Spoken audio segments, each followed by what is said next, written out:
Hello, welcome to episode 4 of It's Character Building, the podcast. I can't believe we're on week 4 already. So this week I have Paige Taylor with me. Now, Paige, I hadn't known for very long when we recorded this podcast earlier this year. She, like Aaron, who was on last week, was one of the people that I had met towards the end of 2017. And initially, when I met Paige, I knew that we would be doing great things together in terms of work. So now I look back and kind of listen to the podcast and think about all of the things that we've achieved since we recorded the podcast. It's a bit incredible. If you don't already know and you haven't already followed, liked and all the rest of it, then please go to the Happy You Project on Facebook or Happy You Project on Instagram to see what we're up to, which has included all sorts of fantastic things looking at celebrating and supporting our local area. So I hope you really enjoyed this episode and I will speak to you at the end.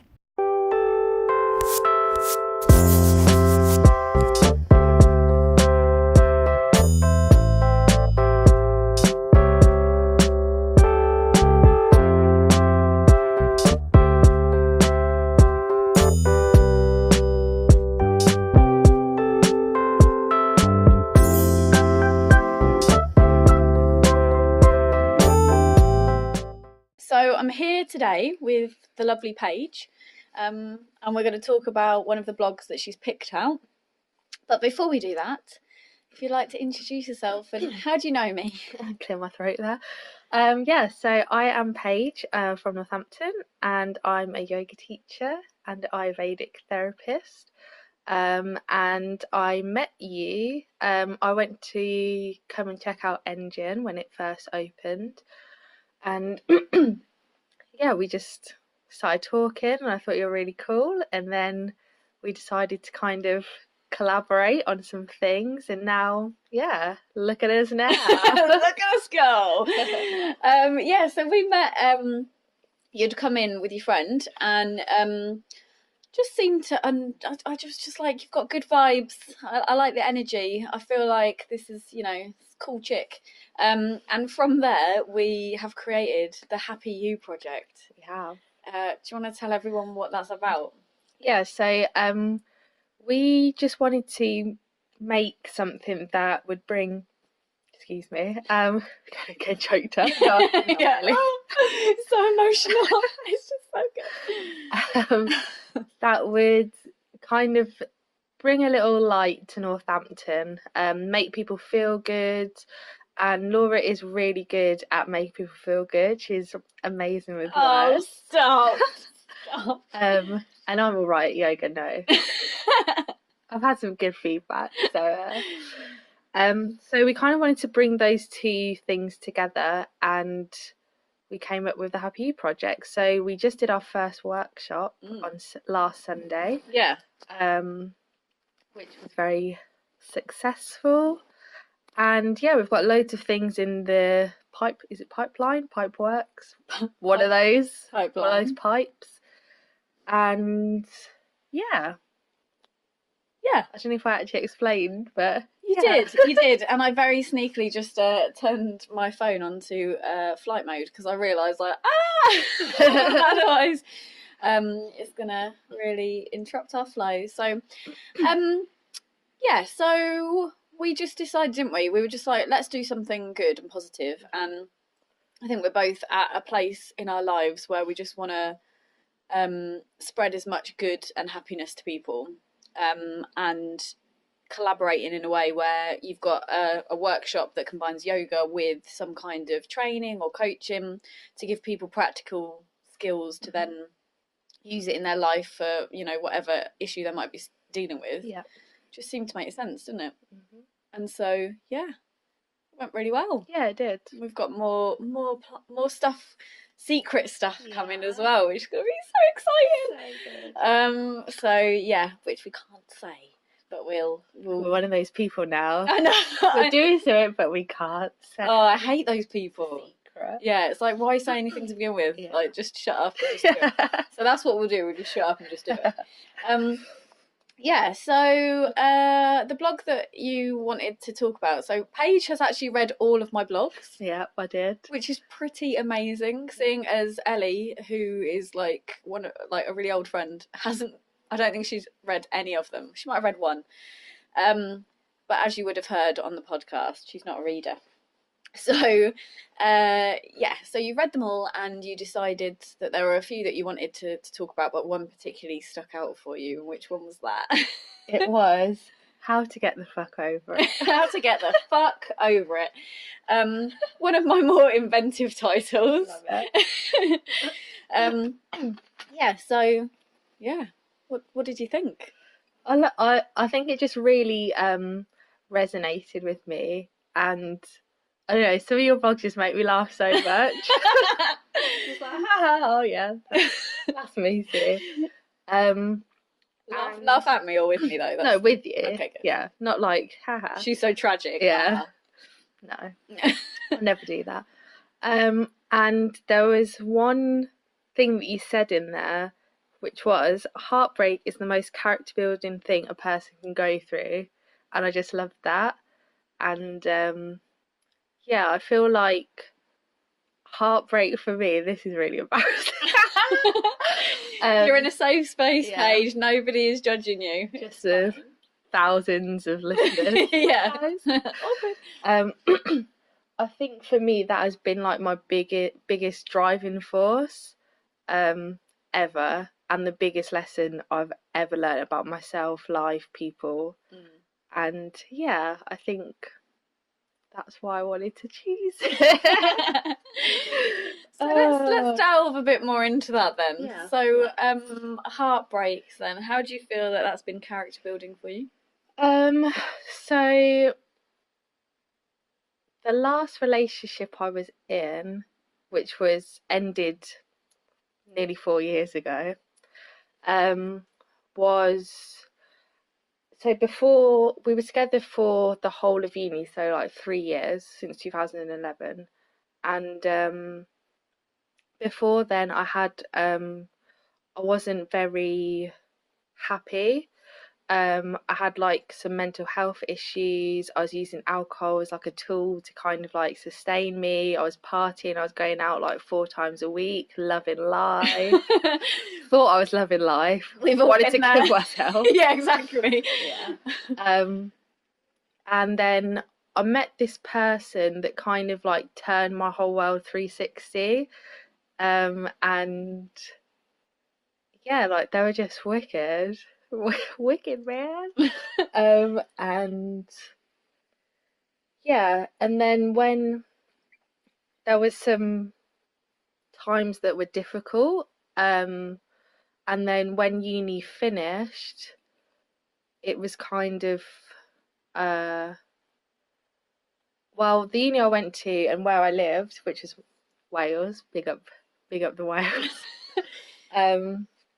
I just loved, like, I loved my uni, I loved my degree, I loved the teachers, I loved where I lived, I loved the people, I just loved everything. And it was kind of like that chapter was close, like everything about my life that I'd built up was just over, including that person that I'd shared all those memories with. And it was just really, really difficult but eye-opening. I learned a lot about myself through that. And yeah. Did it end because you left uni, or? Yes and no. We decided that it was going to end because of university, because we were leaving, and I was going to Nepal like 2 days after graduation to do some volunteering for a few months. But it had been, for like the last year, it had been rocky. Like we'd kind of broke up, and I was like, no, it's not. It's not really over. Yeah. So then we were back together. This was like for 2 weeks, and then we got back together. But it wasn't ever the same. Yeah. So I was kind of learning, even before we actually separated, like about myself and how I am in a relationship and what I've done right and what I shouldn't have done, and moving into the future, what I should build upon, what I need to like learn and grow as a person. Yeah.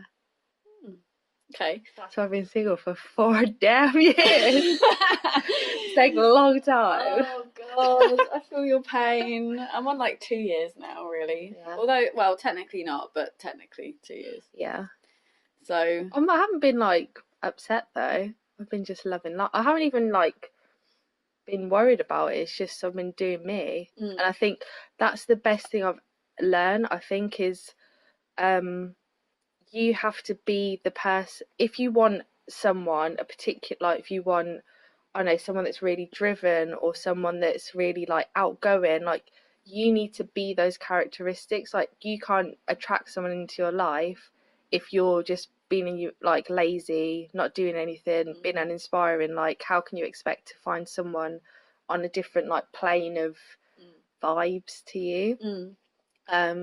So yeah, I was just like I haven't really been in one place for a long time. I've just been traveling and like learning life, different cultures, meeting really cool people, and just understanding myself and who I am and what I actually want out of life. So yeah, I've just kind of taken a backseat on all of that. what do you think? Like, so when you broke up and everything, and then you went traveling, you did all this kind of stuff. You mentioned that you've been learning about yourself. Like, what kind of things? So I think in that relationship, I know, I actually kind of like lost who I was. But I think I didn't know who I was to begin with, because obviously before that I was like not happy and using alcohol and pretending to be this persona where deep inside I was like not okay. Making silly decisions. Yeah. So then I got into the relationship, and I'm like a very caring person, so I will do anything for that person. And I kind of became like this 1950s housewife. Like he'd go to work, like come back, there'd be dinner on the table. Like I was just really, yeah. Aww. Which is really nice, but would you be my wife? Because that sounds yeah, amazing. why not? So, but like I stopped doing things that I like enjoyed. So like I stopped listening to like music. Like when I'd wake up before, like I'd always put music on, like have a little dance, like in the car. And then when I got together with this person, like I just didn't start doing, like I was just always focused on him, like making sure that he was okay. And I kind of put myself on the back burner, and I lost all my friends. I lost everything. Really? Yeah, because I didn't want to go out anymore and like go clubbing and drinking, because I didn't need to do that anymore. And they were just like didn't get it. So they'd stop inviting me out, and then yeah, so I lost all my friends. Especially at uni, when it's that much of a culture of Yeah. going out and stuff, you know. Exactly. Now it might be a bit different, but Yeah. then it's like, oh, she's not coming out, so she's not one of the group. Yeah. So yeah, when we broke up, I was like, oh, like it's just me now. Like, what am I gonna do? So I just learned to like actually find what I liked in life, and like see the beauty in everything, even the bad times, and understand, like know that everything is there, like to teach you things. And nothing lasts forever, I guess. Like just cherish what you have at that time, and you know, things come and go, but you've only got yourself, so just work on yourself. And yeah. And how do you reckon you've been, like, I know you mentioned about the travelling and stuff, but how do you work on yourself? So what kind of practical things do you do? So good question. I guess it's different for everyone. For me, I think I subconsciously put myself in situations where I'm forced to reflect. So after I went after uni and I went to Nepal and I was volunteering, that kind of distracted me because I was working like 24/7. So I didn't actually, even though I was like learning and understanding, I wasn't actually like communicating with myself. And then I came home and a few minutes later I was like, nah, I'm just gonna go away again. And just went to like Southeast Asia as everyone does. And I just thought it was gonna be like a fun holiday. No, it wasn't. No? It was fun, but like as soon as I kind of like landed, it was like the universe was telling me, no, you're not here to have fun. Like this is where like the work is coming. Okay. So I was going to like yoga retreats in Bali and Thailand and all these places, but I was finding it really difficult to actually like connect and do stuff. And when like we were meditating and I just was so distracted and I would be crying, and I realised like quite soon on that I was actually there to kind of let go of things and start to deconstruct what walls I'd been putting up for so long, what I've been suppressing and what I haven't been admitting to myself. So that was fun, but Was it fun? not at the time, but it was great. Like now I think back, I reflect on it. Yeah, I didn't answer your question. I'm very good at evading the question. Let's just talk about this. But yeah, I guess for me, working on myself is, I find it really difficult to be in society and work on myself, or be like working in a job and work on myself. I have to go away and completely be on my own. And a lot of people are like, oh my God, you're so brave. Like you go to the other side of the world all by yourself. I'm like, well, no, it's fine. Like, Yeah. It's, just, if no one else is going to do it with me, then I'm going to do it myself. So that was the first thing I learned. Like I'd got tired of people being like, yeah, let's do this, and then it never happening. So I was like, okay, like I'm actually confident enough to like just get on a plane and go somewhere and not worry at all. Like my mum used to be worried, like, oh, be careful. I remember when I went to America when I was 18. I think that was like my first like long trip away on my own. She was like, Paige, they have guns at the airport, like be careful. I'm like, Mum, it's fine, there were no guns. Yeah. Anyway. So yeah, that's the first thing I learned. And just trying like loads of different things. Like you're not going to enjoy everything, but just try it, and then you start to understand what you like and what you don't like. Meeting loads of different people from all different cultures, you start to understand who like you bounce off and who you don't, what kind of personalities you're like, no, not for me.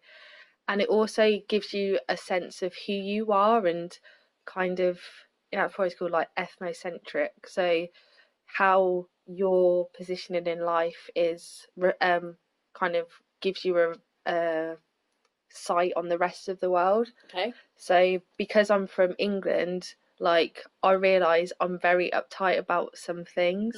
So when you meet people from different cultures, like I remember when I went to Nepal for the first time, and people would just be like spitting on the street, and I was literally like, okay, but that's just normal to them. So it was really kind of taking me out of how I've been brought up and the society that I've been brought up in, and been like, that is not the truth, and that is not everyone's truth, and I shouldn't have to live my life by what society has told me. I need to be open and understand why people do the things they do or are the way they are, and just accept that and kind of embrace that, because that's what makes them who they are. Yeah, I definitely agree with that about the travel side of it.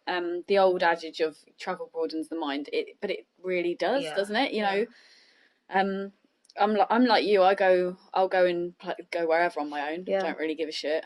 And when I left uni, I went to New York on my own. And my mum was like, "Oh my God, you're gonna die." I was like, I'm not gonna die, Mum. It's fine. It's absolutely fine.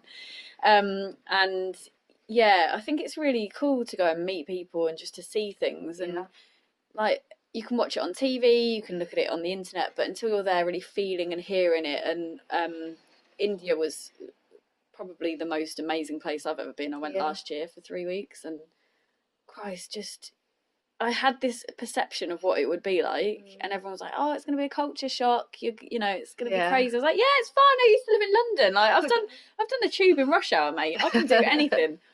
Little did I know. But yeah, it's just and I think in the blog I mentioned how travel is literally like medicine for me. Because it takes you out of whatever it was you were in and gives you a whole new sense of perspective. And I found that now I'm Northampton based and like stuck a bit because I'm building up this business with the writing and everything, and I don't have the disposable income that I used to have to just like book flights and stuff. So I found it really with a particular situation, found it really difficult to, like, normally I would have been over it already. And it would be like, I'd be laughing about it by now and being like, Laura, why did you waste your time on that person? Like, what were you thinking? But because I'm stuck here and I'm stuck in like the world of it, and I still see the individual, and it's like, ugh, just intensifies it. How is this still a thing? Like, and it's annoying me now. It's just when people used to ask me, what do you, like, what's your favourite thing to do? And I would literally say, run away. I like a bit of running away. That was how I lived my life for the past 4 years. Anything I would do, or anything that I couldn't cope, but right, I'm getting on a plane, going for a few months. But I feel like saying running away has a negative connotation. It does. But actually, it's good. Yeah, it's a good thing. Really good. It's not like you're running away from your problems. You were taking them with you, but then you had the headspace to enable you to actually deal with them. Yeah. Rather than being stuck and kind of, or like you say, in a job and that, you know, it's so hard. And like the people listening with families and children and like husbands and wives and stuff, God, they can't just get on a plane and go somewhere. Yeah. But I think that's good that we're both, because obviously I'm saying my aim is to stay in Northampton for a year, and I haven't done that since I was a child. And it's good for us to challenge ourselves, and it makes us understand ourselves better. Like, okay, so how can we bring these coping strategies into somewhere that is a bit intense and we can't escape from? But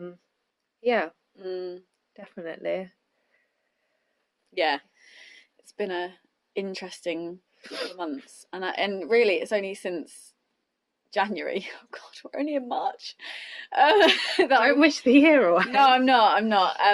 But I feel I'm literally grounded in every sense. Like I can't. I'm going to Dublin for my friend's 30th in May, and that's the only flight I have booked. And normally I would have 4 or 5 different flights booked to just European cities or whatever, and I'd always be going on my own. Like last year I went to Corfu for a week for my birthday, and it was the most dreamiest time of my life.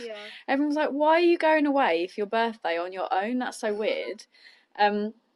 And I did invite, because I was seeing a guy last year, I did invite him to come, but like luckily he just didn't sort it out, and we'd broken up way before that even happened. And it was the best. I'm so glad he wasn't there. As much as I love him now, like we're friends and everything's cool. It would have been so different with him there, and I'm glad that I had that time, that literally a week, just to sunbathe and write and just, you know.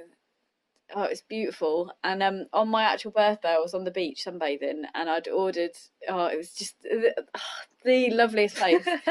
And there were all these, like, it was quite fancy, like where I ended up being, and I'd ordered like lunch, and I was like, can I have a glass of Prosecco, it's my birthday today, to the guy, and the guy was like, oh, happy birthday, and he brought it over and stuff. And then the couple next to me had overheard it, and they were like, oh, it's your birthday, do you want to sit with us? I was like, oh, I ordered my food already, thank you though, because I was just like, actually no, I don't. Like, I really don't. Because being in your own head is just nice, isn't it? Yeah, definitely. And I think, like, I know it's different for everyone, But for me, so there's some people that go from like relationship to relationship to relationship, and they have no time to be in their own head and Guilty discharged. actually be like, who am I when I'm just on my own? And I've never been like that. I always try and self-analyze myself and really understand who I am, rather than just going for someone that's mediocre. Exactly. Yeah. And the funniest thing happened actually, and this is when I knew the universe was like watching me. So I have always been adamant, if you're not that into someone, why bother? Exactly. And I had this friend, and she like met someone on Tinder, and they'd gone on a date, and they'd been like dating for a few months, and she kept being like, oh, I don't know. And I was just like, why are you bothering if you're not sure? Like, from my experiences, if you know you like someone, you like someone. Exactly. You just know. 100%. Yeah. If I'm like, no. Yeah. Why bother? So they're still together now, like 2 years later, and they've bought a house. So that's really nice that it worked out for them. So obviously the universe heard me say that, and it must have been like, oh, let's put this to the test if you're so adamant. Okay. So I kind of reconnected with someone that I used to go to school with, and like we used to like each other at school, and they were going through a bit of a hard time, and me being the person that I am, I was like, well, you know, I'm always here. I was actually traveling at the time, and I was like, when I get back, let's meet up. And like the more time we were spending with each other, the more it was becoming obvious that there was feelings getting involved. But while I was away, I'd really like wanted to take the time to be like, no, like I want to be on my own and just do me. And like I had all these like ideas and like creativity going on in my head, and I just wanted to focus on that. But as I said before, me being in a relationship, I find it really hard to not put all my energy into that person. Yeah.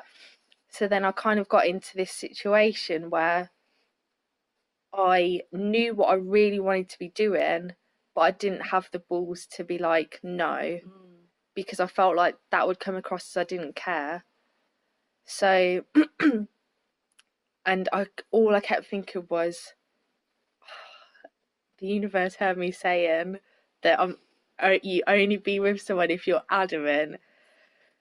And I was just like, okay, yeah, I've learnt my lesson. I've learnt my lesson. Like this is a test to see if what I'm saying is true. And so like every single month, this went on for nearly a year. Every single month, I'll be like, no, like this is done. And like I'd feel so guilty, and he'd kind of coax me around into being, and I'm like, oh, okay. And no. And then I went to India to do my teach training, and by then I was just over it. Like I was really, really over it. I came back, like came to pick up some of my stuff, and they thought that we were like going to get back together, and I was like, no. Like something just clicked in my head, like actually I realised that I'm really cool actually, and I can do all these really cool things, and I don't need anyone to validate me, even if they need me. Like you're draining my energy, which I can be given to myself to be this badass biatch. So yeah, I was just like, no. And literally since that day, my life has literally hurtled 100 miles an hour. And I just need to cut that one single tie. The universe just wanted me to do that to see what my potential actually is. So yeah, be careful what you wish for. Yeah. Mate, I know that one only too well. Yeah, so I've been the person who went from one thing to the next thing. So I got my first relationship when I was 14 years old. No, I was 13 actually. Wow. 13. Oh god, there was not a lot to do in Rawn, so just get a boyfriend. Oh God. And then literally went from one thing to the next up until the age of 31, maybe. So my whole life, most of the time there was an overlap. I know I'm that person. I think there was a gap of about 3 months between one particularly difficult breakup and the next person. And I'd been really guilty of just getting with people that I was mediocre about. Yeah. Like I've been in love, and with those people it's like next level kind of thing. But then I would always find like oh, they're nice, and this will do. and Especially as like, because I think if you break up with someone that you're really into, that takes a long time to get over. years. It's taken years to get over. Years. Well, I've just told you 4 years. Well, 3 probably. And like I feel like you cannot have someone else in your life while you're trying to deal with that. Like, even if they're giving you something like which is nice, it's just, maybe that's too idealistic, I don't know, that's just what I have in my head, like, no. Yeah, definitely. And I'm a bit like you. I do the whole like, oh, let me do everything for you, let me care for you, let me nurture you, let me give you everything, and it's only really when I broke up with my ex-girlfriend, like nearly over 2 years ago now, and it's at that point where I was like, oh my God, I've actually got the time and space to think about stuff. And I was traveling a lot on my own and for work and that, and the dialogue in my head, like, literally, I'd never spoken to myself. I know that sounds a bit stupid and a bit crazy, but I've never spoken to myself as much as I had. Like, literally had that kind of inner dialogue with yourself all the time. It got a bit relentless at some stage. It was like, all right, shut up now, Laura. Just stop thinking about stuff. It's like you're downloading information like that you always had inside you, but you just kind of shut off, and like there's so many revelations, like, oh my God, so many. Oh, I actually do this, oh, I'm actually like this. And I couldn't believe it. And like for the year after that we broke up, I was so happy with just, I had no interest in getting in relationships. Don't get me wrong, I wasn't celibate, but girl got needs. But like there was no one that even took my fancy on that level. It was just like, no, just really not into that. And it was definitely the best year really of just, exploring yourself as a person. And it took me to get into my 30s to be able to do that. And I'd realised about like how I'd settled for certain people, and I thought that it was a case of, oh, the feelings will grow, and you shouldn't compare relationships with others because, like, every relationship is unique and stuff. And I thought it's difficult. I thought that was like, oh no, I do love that person, it's just different to that other one because that other one was something else, like, but it's not. It's not like that. That's the thing, like with this this person that came back into my life, it was like I had to, like, obviously I liked them and like I had feelings towards them, and I didn't want to compare, but it was like nowhere near the feeling that I had for that ex, like nothing. And I was like, that's how I feel you should feel towards someone, and if you don't, then what's the point? And like some people have said to me, no, but like some relationships are different and it takes time. I'm just like, no, I haven't got time. Like, I'm either in it or I'm 100% or I'm nothing. Yeah, exactly. I'm all in or I'm not. Yeah. And I don't get people that are just not that. Like, no, I'm ride or die or, or nothing. Yeah, exactly. And with this, so like I've definitely been in love. I've been in love 3 times. The first time was with my first ever boyfriend. Even though we were kids, like that was it. I know it was, and everyone was like, "No, it's not love." And I was like, "Well, it is," because I'm in my 30s now and I know what it was. I mean, that was doomed from day one because we were children. But anyway, so there was that particular person. There was another person that I moved to Ireland with, and after that one, we were engaged and everything. Like, Oh wow. yeah, I would have married him and everything. Like, yeah, it was deep. Okay. And after that one, I was just like, oh my God, I'm never gonna, Yeah. like, I'll just never feel that way again, because it was just next level for me, not for him, obviously. Awkward, yeah, that awkward time he cheated on me, lol. So then, but then, like, I met somebody else, like, when I was in my late 20s, and it was like that instant kind of, holy shit, where's this person been for my whole life? Like, we're meant to be. Yeah. We weren't meant to be. For lots of reasons, including his wife and 2 children. Yeah, not ideal. Just for anyone listening, never do that. It's like the worst mistake of my life. But what it did teach me, and what it did bring me, is that kind of hope of, I could find somebody else after the island guy, because I was just like, it's never going to happen again, and that was my true love, and now, like, I've lost it, and that's it. I still haven't got there. Well, and that's the thing, it will happen. And, you know, married dude was an absolute cunt. See you next Tuesday. Yeah, like, when I look back on it, because he lied to me in so many different ways. However, the feeling that I had in that relationship is something that's given me faith that I can find that feeling again. I mean, obviously with somebody more appropriate, and I will never make that mistake again.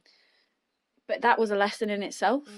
Like, that was a massive lesson in itself. Like, it was horrific and painful and awful, but it was great as well, because like, I've seen the reality of karma now as well. Like, that was a bad decision on my part, and I've paid for it. I've paid for that, and I'm glad I have, because I needed to, because it wasn't the right thing to do. And again, that gives me faith. So when people, like, have fucked me over, or, you know, when I meet a fuckboy, which seems to be happening all the time at the moment, I know that like, those people that I meet, or that person that does something bad to me, will have that experience and that learning experience from it. So that's good as well. I think as well, like, with working on yourself after, like, those traumatic times and breakups and all those things, is the more you understand yourself, the more self-esteem you get about yourself. And, like, now I know, like, before, when I was drinking all the time, and I was very fragile, and I needed, like, someone else to validate me, which so I met lots of very interesting people, and many a story. But ever since I cut that tie with that boy, and I started doing me 100%, I feel like my energy's a lot different, and I know my boundaries with I know how to, like, be around people. I'm really nice around people, but I feel like I have this presence of, do not fuck with me, and not in, like, a violent way, just, like, I do not tolerate bullshit. I do not tolerate you trying to mesmerize me with your charismatic fugazi shit. No. Ever since that's happened, literally, those types of people don't even come anywhere near me. Yeah, good. Whereas before, like, I didn't even realise, I wasn't even self-aware of it, like, that I was giving off that poor me victim mentality, like, I've got all these issues, but I'm really fun, so, like, let's have a fun time. Yeah. And those people would, like, just automatically, just like a magnet. Yeah. Whereas now, because you can make them feel good about themselves. Yeah. Whereas now, no. And that's, like, fine, like, because that limits your options quite a lot, it seems to be in this town. Yeah. Nice people, fuck. Don't know what the percentage is. Sorry, Northampton. It's true. Yeah, I just feel like, and I think as well, we're going back to travelling, like, when I lived in Nepal, I lived in like, someone's home, a Nepali family, and the parents, the mother, who I actually call mummy, like I still ring her and call her mummy. She was the first, or one of the first women that I met, especially in that country where the male and female rights and expectations are very different. She was just killing it. Like she, they have, I guess it's similar to like WI, but a lot more, what's the word? They do a lot more things physically, if that makes sense, rather than just meeting up for tea and that kind of thing. And so she was like the head of a whole region in Nepal, organising these women's meetings. Like she was really for like women's rights. She was just amazing. And I'd never met a woman like that was just so like, yeah, I'm a woman, I can do all of this, and yeah, my husband just works in a little shop and that's fine, he's okay with that, but I'm still going to do me 100%. And I was like, literally, I love her to the core. Like I could cry, I love her so much. And that was the first time I was like, wow, like women are actually really empowering. And you'd see them like since 6 a.m. they'd be in the rice fields picking the rice with the children on their back and just doing all these amazing things, and they were just like they were just loving life. That's incredible. Yeah. So I think like the more I've met these like really strong, empowering women, I'm just like, yeah, like they just don't take shit, and that's who I want to be. And yeah, I think I definitely need to see more of that. Yeah. I feel like because the expectation for, I feel like I'm 35 this year, and the expectation from this society is that I need to get married and have children. Yeah.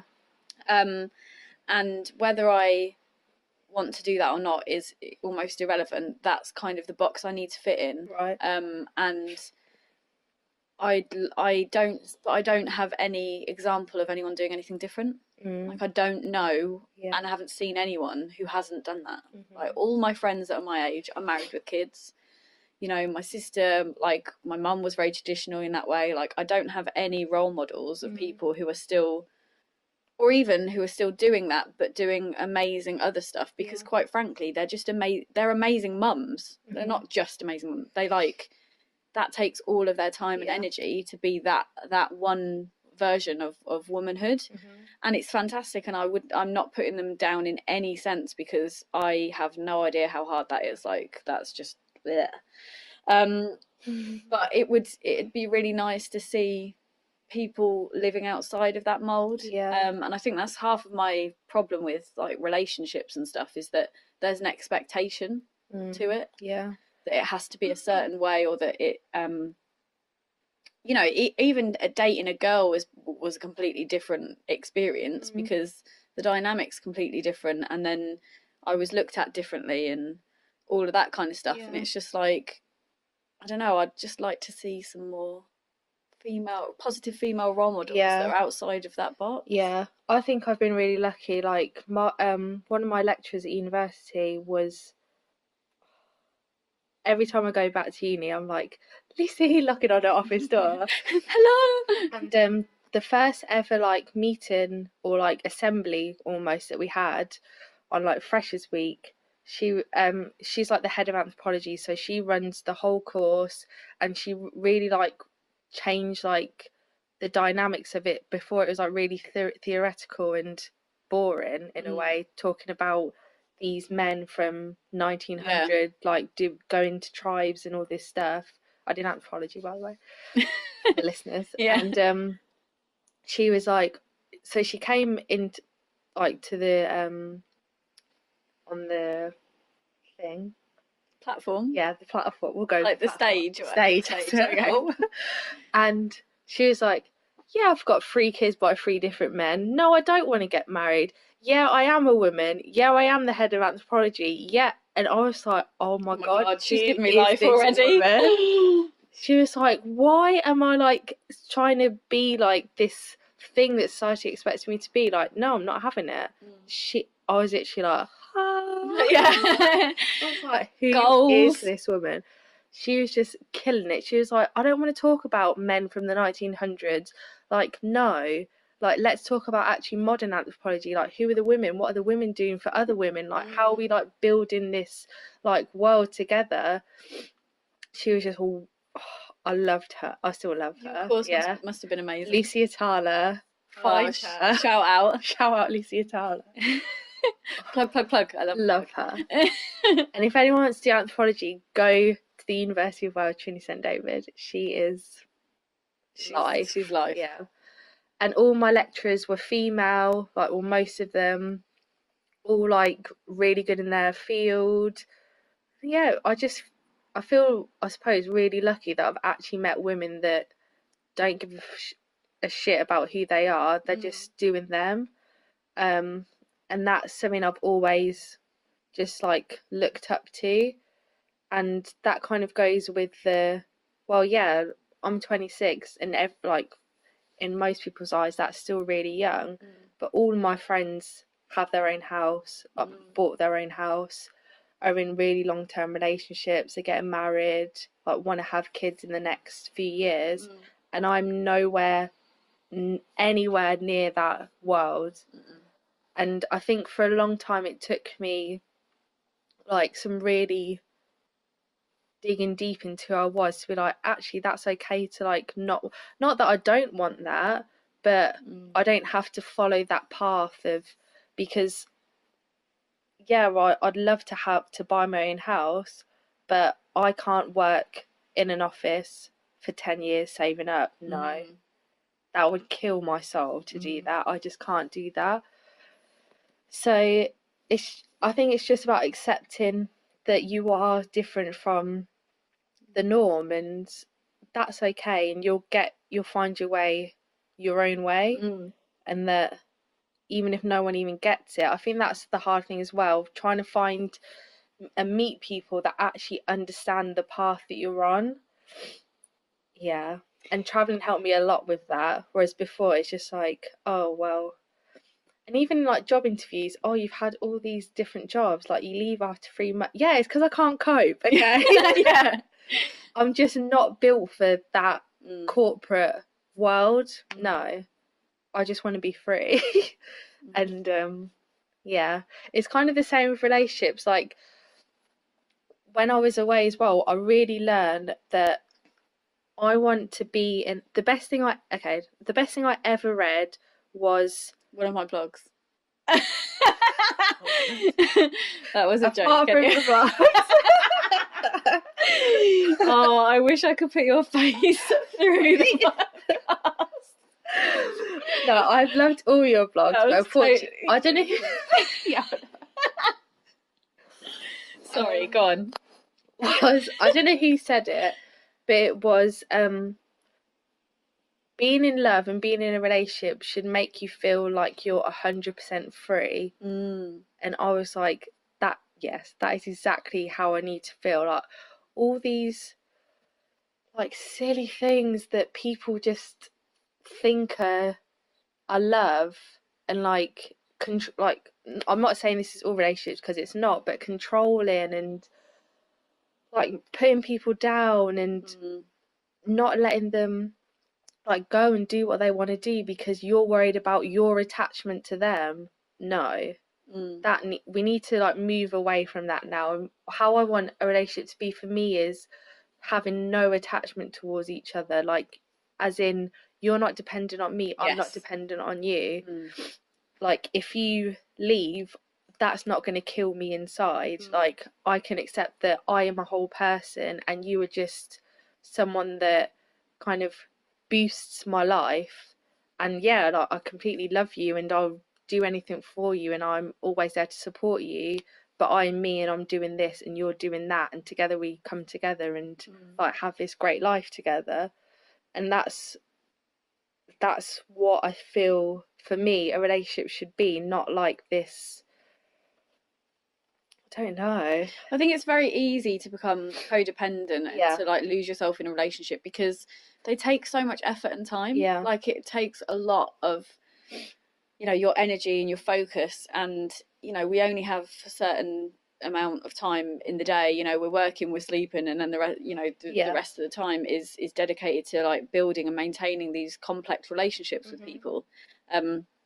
So I can see how it is an easy thing for people to like, Yeah, of course, get lost in. Well, I'm with you. I'm fiercely independent and always have been. Yeah. Although I've been in relationships for most of my life, I'm the kind of person that is like, yeah, but I'm doing this or I'm doing that. And no matter what you say, I'm doing it. Yeah, like I would have no say in it. I would take my dad on holiday with me and be like, bah, you know, it's that kind of way, and that's always what I've been like, and sometimes that's worked and sometimes it hasn't worked.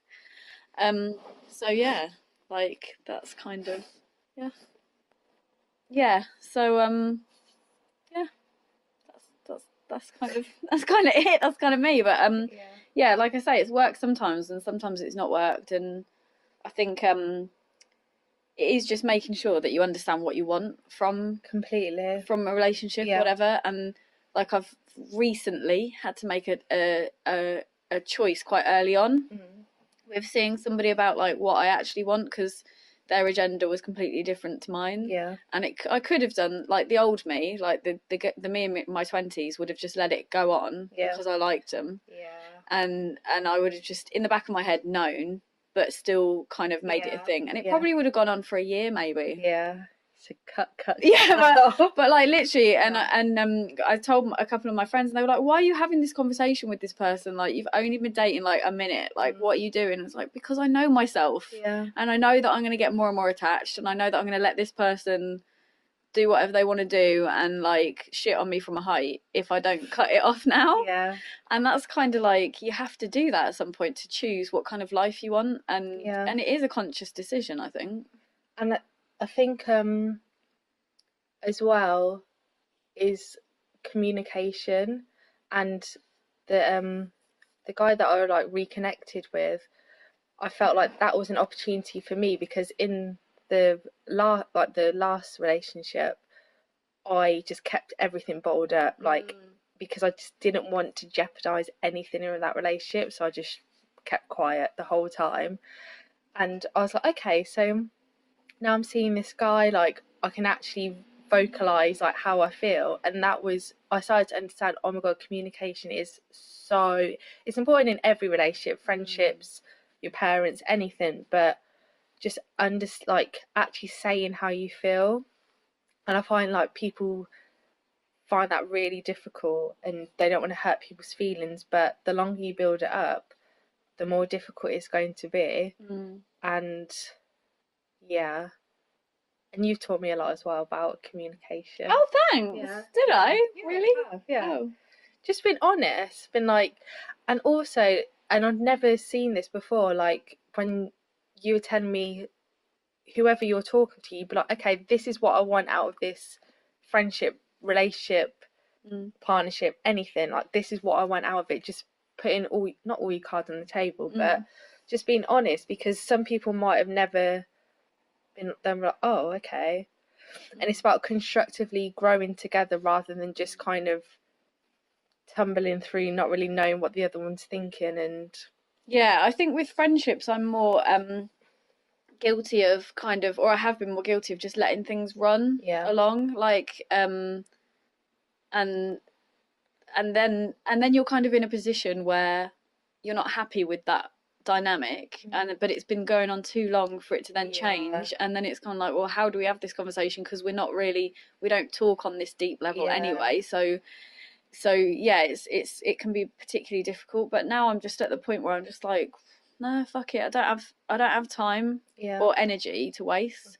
And what I found is I've had some really difficult conversations lately, because obviously I'm navigating quite a few new friendships all at the same time, which is very like, it's quite intense and like overwhelming, because I've like met lots of people through like Engine and everything that I'm doing now, and you know, some of those friendships are still difficult, but I've always felt better after I've spoken to them about what I was thinking. And like I had been the type of person to suppress a lot of what I thought, and that would make me angry, and then when I drank I would be like turn into a monster, and I'm really trying not to do that, because I'd rather have that awkward, difficult conversation for 10 minutes to then clear the air and then it be something new and Completely, like yeah. it be lifted, rather than holding it in me.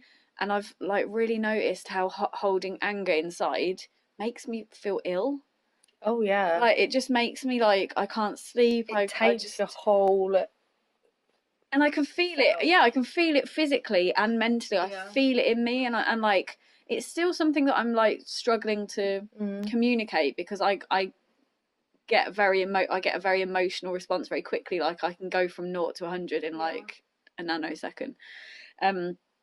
And that's very hard to then step back from that anger and that emotion and articulate yourself in a way that makes sense. Yeah. So that's something I'm still working on, but like definitely communication is key. Like what's the point in being bullshitty with each other? Yeah. What is the point? Yeah, I don't know. I don't even know where this culture came from. I don't where know. Let's just play. It's not even mind games, 'cause we don't even know it's mind games. It's just like, let's put a veil on what we're trying to say to make it more.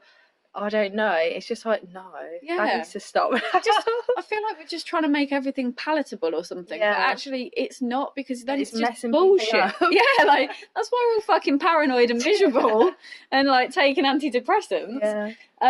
No, well, I say that in a flippant way, but honestly, like the stuff that I've seen around mental health in my job and in my life has all been around, or a lot of it has been around communicating how we feel. Yeah. We're so scared to tell each other. We're scared to be vulnerable, especially in relationships, you know, romantic relationships with another person, because you're almost giving them the power, like, to hurt you. You are literally giving your heart on a plate to them and saying, please don't break me.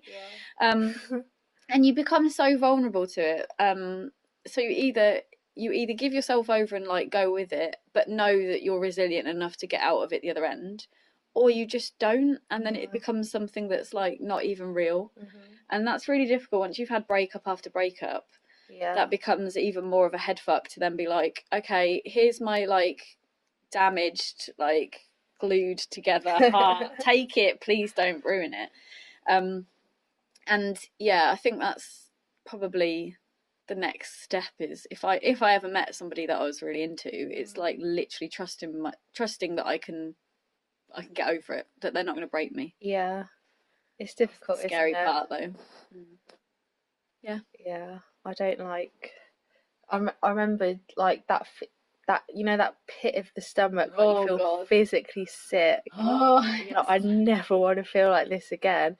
But I guess that's all part of being human. It's resilience and character building. Yeah, it is.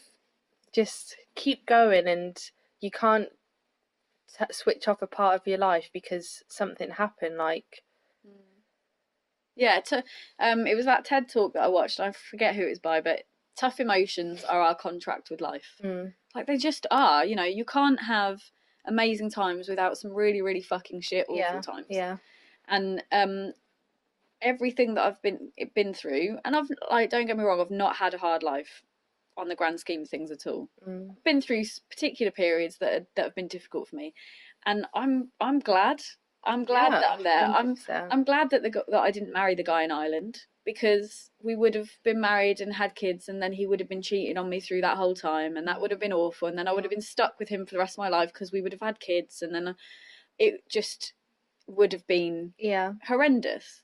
So, you know, and the same with the married guy. If he could cheat and lie on his wife and cheat and lie on me, then he would have done it to me over and over. That's the kind of person that he is. So again, that was like a great lesson that I got through, and that I'm glad it turned out that way. But obviously when you're in it at the time, you're like, oh God, this is horrendous. I just want to be with that person. Why is it like this? But everything has turned out the way it's meant to be. Completely. And I guess I'm an atheist. I don't believe in any kind of God or anything, but I'm becoming more spiritual as I get older, because I feel like, I don't know if I believe in fate or anything like that. I'm not sure. The jury's out for me, but I definitely believe in the power of putting out energy and having that energy manifest itself and come back to you. Completely. Because I'm seeing, like, I can't avoid, like, I'm seeing it. It's happening. It's obvious. Yeah. Like, and just on a, like, I said to Ellie, just on a scientific level, it's a thing. Like, it's proven. Yeah. So I think there's that kind of element of whatever will happen, and you know, as long as you're putting everything out that you can, that is saying what you want out of life, Yes. that is demonstrating your worth to other people And yourself. and yourself, and being honest with yourself. Yeah. That's the key, Completely. isn't it? Yeah. I think. Got it sorted. Oh my god, we've just sussed life. Like, in an Come hour. on, boys. Let's put this challenge to the test. Joking. Yeah. But yeah, no, like, yeah, I think everything that we're doing, that I see, maybe that's it. Maybe I don't need any role models. Maybe I'm my own role model. Yeah. That's it. Like, maybe, yeah. Like, maybe I don't need to see lots of people walking the same path as me, because actually maybe it's only meant for me. You know, perhaps that's it. Yeah. Maybe that's the answer to life. Love it. I love it too. Love it. Love it so much. And I haven't even done my Welsh accent the whole bloody time. I love your Welsh accent. It's about as good as my Leeds one, to be honest. Yeah, thank you. That's been an enjoyable chat. Yeah. Like, we've been all over the place today. Yeah, we have. Kind of like my mind, I guess. Yeah, we started with how to get the fuck over it. Yeah. I think that's the title of it. Yeah. All the way through our past dating relationships. Yeah. And I think we've come out with just do you. Do you, boo. 100%. Seriously, don't let anybody get in the way of what you want to do. No. And don't try and force to be a certain way, to fit in with somebody else, or to keep something that's unhealthy, and to like settle for people who don't give you life. Yeah. Ain't no one got time to settle. No. Hell no. And once you were 100% in that like zone, then you start attracting the people that you want into your life 100%. Yeah. So, as the Dalai Lama would say, the big DL, like, focus on inner peace. Yeah. And focus on you. Definitely something to be said for that. Yeah. Cool. Thanks. It's been a pleasure. You're welcome. I hope you Thanks come back on my podcast. Yeah, I will. And for everyone listening, check out the Happy You Project on Facebook. Yes. Plug. We are doing amazing things. We are. And we are spreading light and love in Northampton and beyond. And if anybody listening wants to get involved, or wants to come to one of our workshops, or perhaps you want us to do something specifically for your organisation, let us know. Yeah. Because we're all about it. We are. Let's make it happen. Boop, boop. Whoop, whoop. Okay. Love you. Bye. Thank you for listening to episode 4 of It's Character Building, the podcast. Thank you very much to my lovely guest, Paige Taylor, for being so open and honest and amazing as always. So I really enjoyed the chat, and I hope you did too. If you liked listening to what we had to say, then please like, share and subscribe. All of the normal stuff, as you all know how to do. And also, if you like the sound of the Happy You Project stuff that we are working on, then please go to Facebook and go to the Happy You Project. We have a page there. Or on Instagram, we are at Happy You Project. We'd love to hear from you, so message us, let us know what you think. Get involved with the happiness movement that we're trying to create. And I will speak to you next week.